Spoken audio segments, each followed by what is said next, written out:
This first submission comes from Champagne Beats, and they say, hey, I made this beat in the style of Spider-Man Across the Spider-Verse soundtrack. Could you improve it for me? Fortunately, I've got one of the Across the Spider-Verse producers on speed dial, the man, the myth, the legend, Bat Gang Beats himself. His socials are on screen, so make sure you drop him a follow.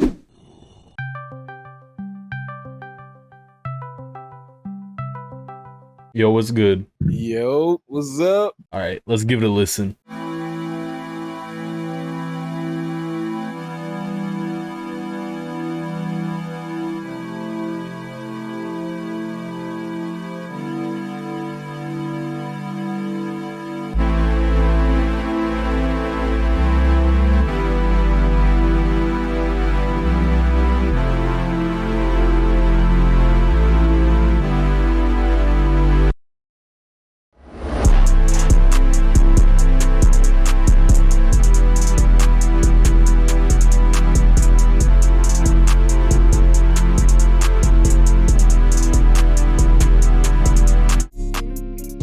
I feel like we've heard enough. Yeah, we definitely did. Honestly, I like the idea. It's pretty interesting. I feel like he tried to go for that analog vibe that you find in Annihilate. I can see what he tried to do there.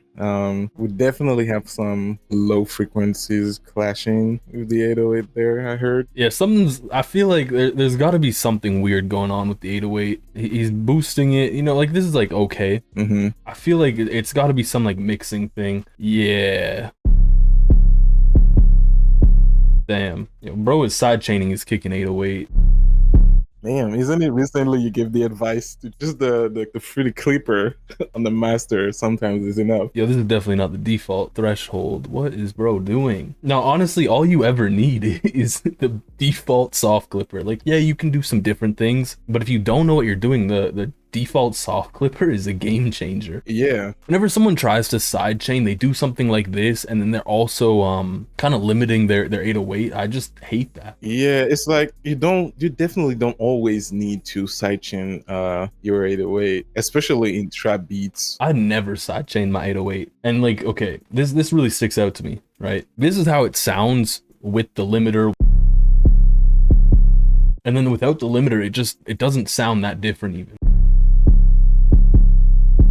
Yeah, the purpose of that limiter was definitely just to sidechain. Yeah, and like the kick is like, look at this. The kick is so damn quiet, you can't even hear the effect of the sidechain really. There's no benefit to it. We gotta boost those velocities. I'm not gonna lie, I don't really like that kick. You took the words out of my mouth. I was gonna say, you guys gotta keep in mind that you have to pick the right kick for the 808 you chose for your beat, because sometimes it makes it way easier to have them like blend together. If you pick the wrong ones, it's not gonna sound good. Yeah, that's so facts. Honestly, like sound selection is like one of the biggest things you gotta do right, especially for your drums. What kind of kick do you think we should go for? Maybe that second one. That's a pretty nice kick, actually. Yeah, that's already like... Yeah, it already blends together way better. Yeah, you know, it actually kind of, like, we don't need to change anything about that. I'm just like kind of confused why we're boosting the EQ knob. Well, that's the thing, like I see a lot of people, they boost the boost knob and they also do the EQ knob, but there's no point to doing both because they do the exact same thing. Exactly. The only purpose to use the boost knob, in my opinion, is to just clip it, but usually it doesn't sound too great. Yeah, it's just honest. Sometimes some 808s and some trunkets sound a little bit weak, so you could use that boost knob to help a little bit, but it's not always a must do. This looks like a really like quiet 808 kind of. Hey, that's a spin for sure. I feel like that's gonna like clean up some of that low end issue. Nah, damn. Yeah. Does this have a Q on it? Oh, it's not even. Okay. Yeah, we're gonna have to EQ that out. There's not even that many low frequencies. That's kind of weird. Yeah, another tip to fix that sometimes is just because the chords are way too low on octave, so you got to change the key and maybe put the chords a little bit higher. These should be fine though. This is like pretty standard. Yeah, not too complicated, pretty simple rhythm. Yeah, pretty simple rhythm, pretty like okay placement in the scale too. Those sound fine. I feel like maybe the melody's just kind of too loud. That sounds a lot cleaner. What do you think? Yep. Was there anything else that stood out to you? Is there actually a melody, or is it just chords for both sounds? I think a melody kind of comes in around here. Oh, Yeah, there's a lot more. I didn't realize this until later. There's a lot more happening back here. interesting.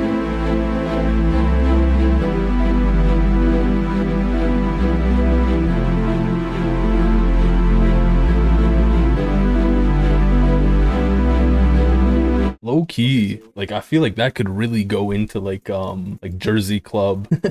Yep. You know, well, that's interesting you said that, because one thing I would like to say to the producers is that do not hesitate to sometimes blend in different genres of music. For example, a couple weeks ago, I made a beat, like a Quavo type beat, and the initial rhythm for the first part of the hook was like simple trap, and the second part of the hook I turned it into like Jersey vibes, and it works so well. So it could work well in this beat too. Yeah, definitely. Well, that melody rhythm, in my opinion, it sets that whole rhythm for the drum. Yep, for sure. But this doesn't really even feel like much more melodies going on. It kind of just feels like the chords have a little bounce to them. Yeah, exactly. There's not really melody in there. Yeah. What is this?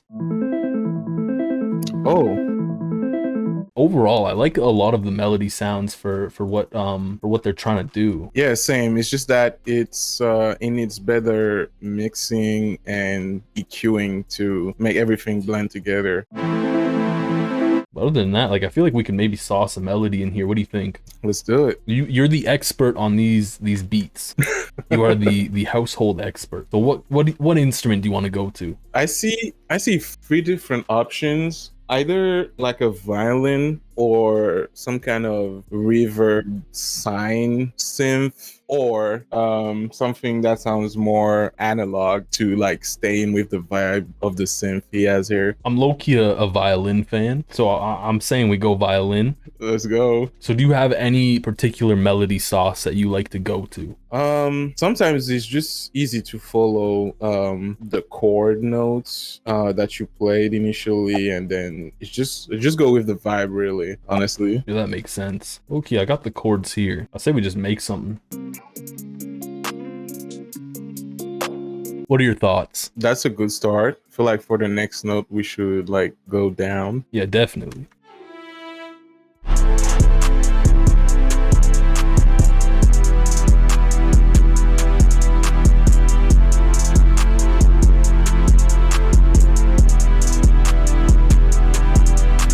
One thing that I like that you like naturally did there is like you did not overcomplicate the melody. It has pace, it's simple, and you have to do that in the context of the beat you're working on, because if your drums are already busy, your melodies have to be simple. Otherwise you complicate things too much, and for an artist to write something, it can be complicated. Yeah, you gotta leave that room. Yeah, I feel like this intro kind of sucks. I don't mean that in a bad way. I just hate when people do that one beat cut. If you just listen to this without the transition, it just sounds super awkward.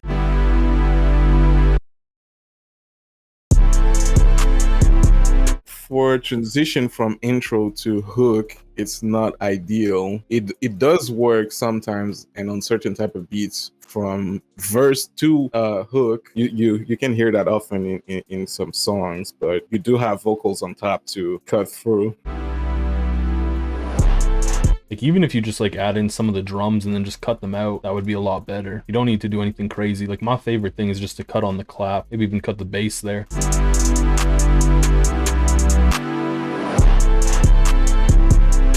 Simple and efficient. I feel like the violin would be better, like it would sound more natural like this.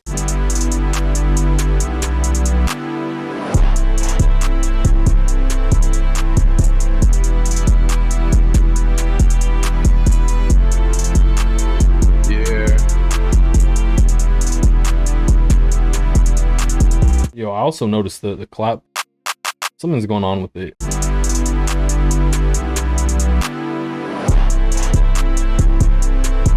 How do you feel about that hi-hat? Because I feel like maybe for the context of this specific beat, it might not be the right one. Yeah, definitely. What kind of hi-hat do you have in mind? I don't know. The trick is to go through them while the beat is playing, and it's just a question of feeling, really.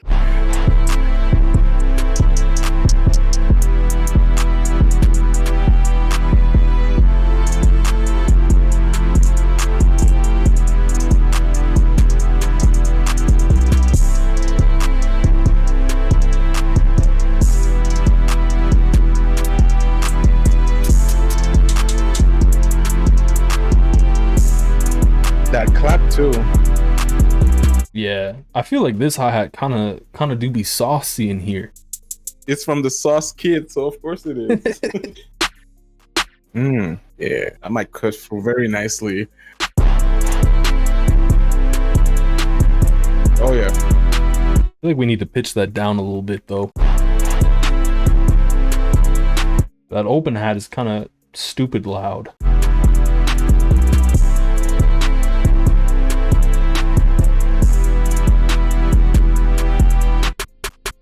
I feel like we should change the position of the open hat too. Yeah, I'm down. It starts on beat, but maybe go with the usual way. Yo, whew, this transition is kind of awkward. Because it gets so quiet. Yeah, there's also no tail from the previous sound, so it's just like so straight. Yeah, it's unfortunate that we don't really have the sound for that. Wait, play that top sound solo. Okay, so maybe the trick we could use here, since we don't have the tail, is to add some reverb. Very subtle, cutting off the low frequencies of the reverb, so we have somewhat of a natural tail. Yeah, say less. I'm just gonna turn this down.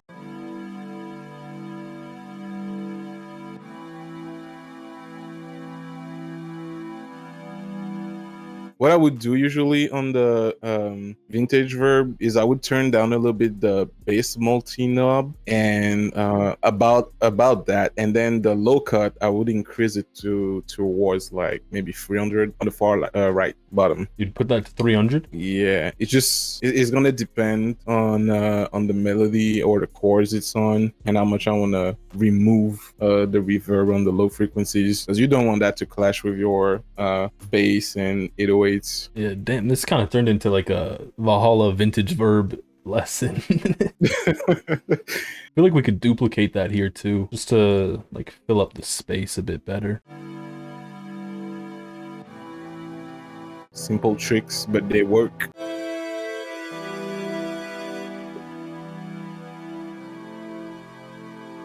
Because like for the melody, we're going from a lot to nothing basically. Yeah. It's nice to have a very dynamic beat, but it's way too different. You get from something really big to something really... Yeah.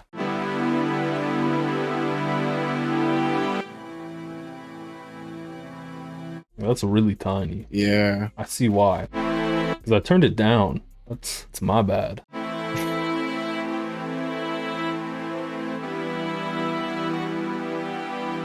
Okay, now with everything.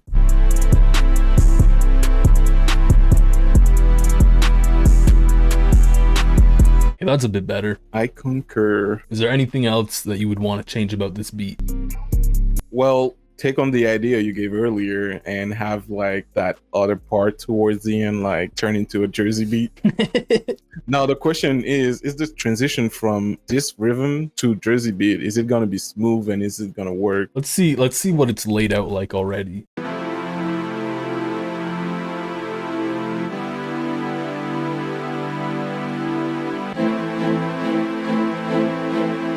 I feel like the transition to this section's a little awkward. Yeah, and I think the rhythmic strings is a little bit too loud compared to the other things. Yeah, I turned that down while it was playing because I was like, yo, that's way too loud. I feel like the bass should come back here as well. Add some more depth. Like throw the bass in here. Yeah.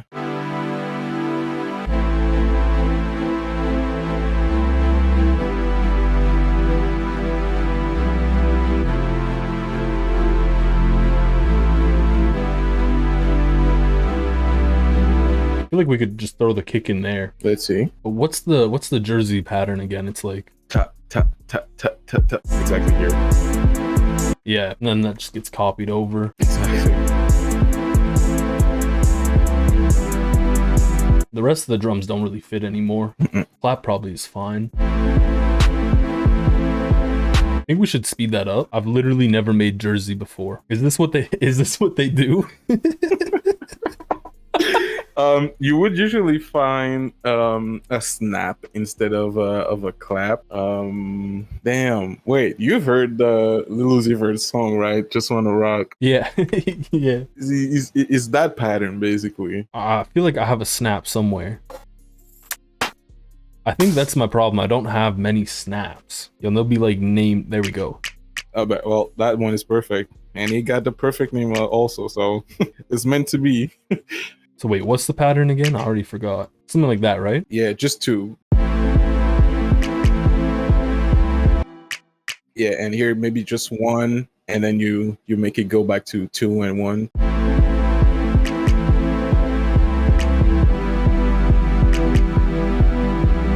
I know they do like a chant. I gotta have like a vox somewhere. It's perfect. Something like that, yeah? Yeah. I feel like it's a little bit goofy. That's why I'm laughing. Nah, there's a better sound. Somewhere. Yeah, no, I know I have it. It's important to have fun while making beats.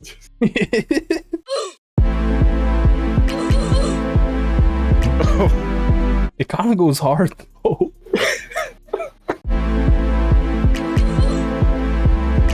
You can't lie, it's kind of fire. It's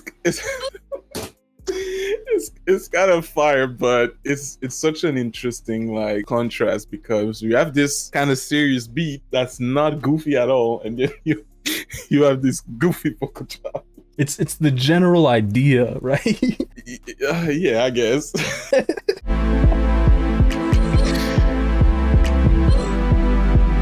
I feel like other than that, there's not much to really change with the beat. All right, Champagne Beats, dude. When you get your project back, you got to change that vocal chop. Just saying, do not keep that.